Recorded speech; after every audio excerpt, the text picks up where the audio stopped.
یہ واقعہ بصرہ کی ایک خوبصورت عورت اور ایک ولی اللہ کا ہے۔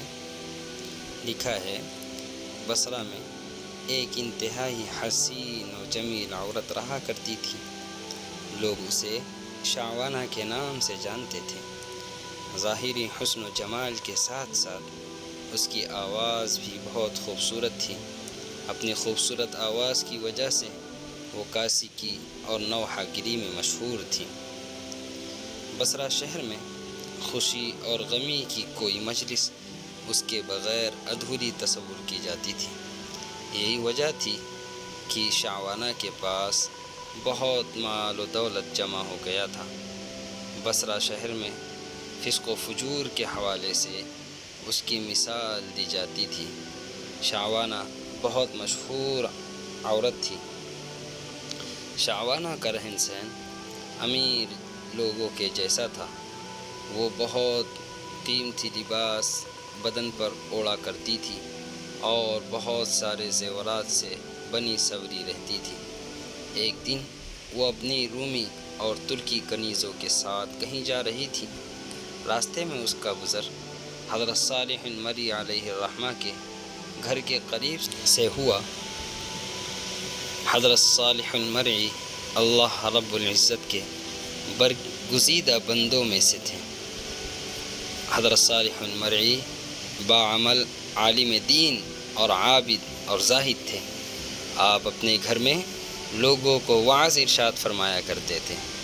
آپ کے وعظ کی تاثیر سے لوگوں پر رخت طاری ہو جاتی اور وہ بڑی زور زور سے رونا شروع کر دیتے اور اللہ عز و جل کے خوف سے ان کی آنکھوں سے آنسوؤں کی جھڑیاں لگ جاتی۔ جب شعوانہ نامی وہ عورت حضرت صالح المری کے گھر کے پاس سے گزرنے لگی تو اس نے گھر سے آہ پکار کی آوازیں سنی۔ آوازیں سن کر اسے بہت غصہ آیا۔ وہ اپنی کنیزوں سے کہنے لگی، تعجب کی بات ہے، یہاں نوحہ کیا جا رہا ہے اور مجھے اس کی خبر بھی نہیں دی گئی۔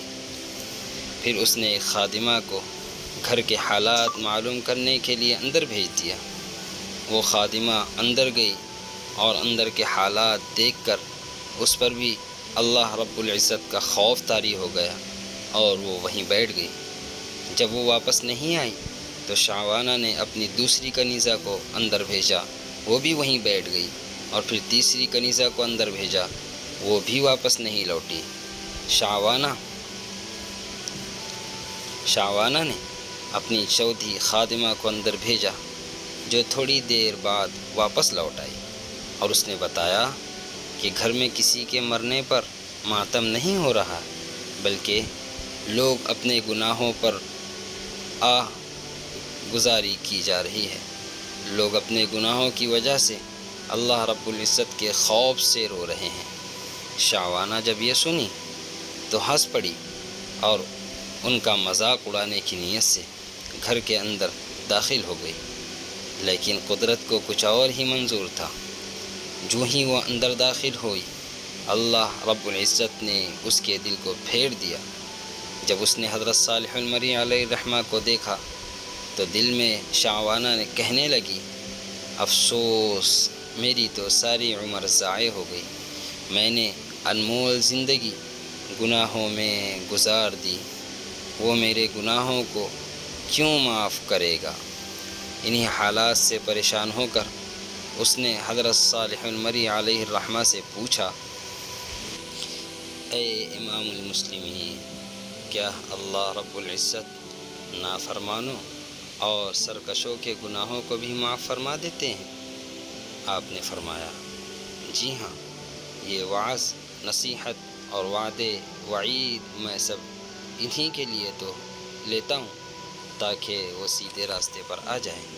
اس پر بھی اس کو تسلی نہ ہوئی تو وہ کہنے لگی، میرے گناہ تو آسمان کے ستاروں اور سمندر کے جھاگوں کے برابر ہے۔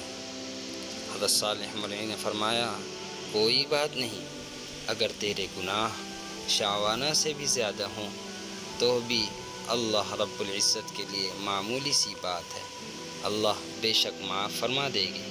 یہ سن کر وہ رو پڑی اور رونا شروع کر دیا، اور اتنا روئی کہ اس پر بے ہوشی طاری ہو گئی۔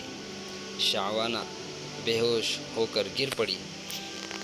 تھوڑی دیر بعد شعوانہ کو جب ہوش آیا تو کہنے لگی، حضرت میں ہی وہ شعوانہ ہوں جس کے گناہوں کی مثالیں دی جاتی ہیں۔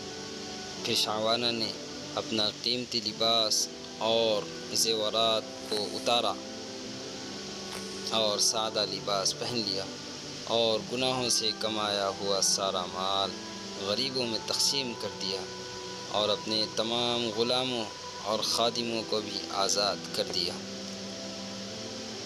اور اللہ سے معافی مانگ کر وہ نیک خاتون میں شمار ہو گئی۔ دعا کرے اللہ رب العزت ہمیں بھی سچی پکی توبہ کرنے اور نیک لوگوں کی صحبت میں رہنے کی توفیق عطا فرمائے۔ اسی طرح اسلامک واقعات اور سیرتوں کے اوپر سوال جواب جاننے کے لیے ہمارے چینل کے ساتھ بنے رہیں اور ہمارے چینل کو سبسکرائب کریں۔ جزاک اللہ خیرا۔ السلام علیکم ورحمۃ اللہ وبرکاتہ۔